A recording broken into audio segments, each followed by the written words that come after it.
श्याम रंग में रंग गई राधा, भूली सुध बुध सारी। राधा के मन में बस गए कुंज बिहारी।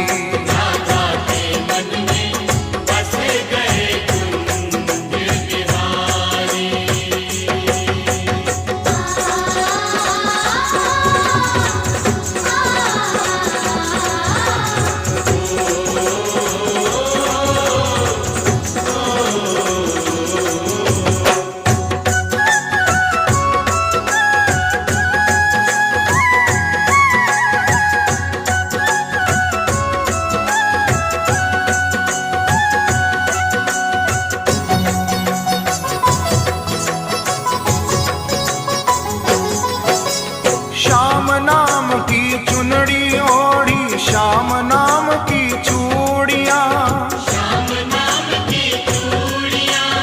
अंग अंग में श्याम समाए, मिट गई सारी दूर।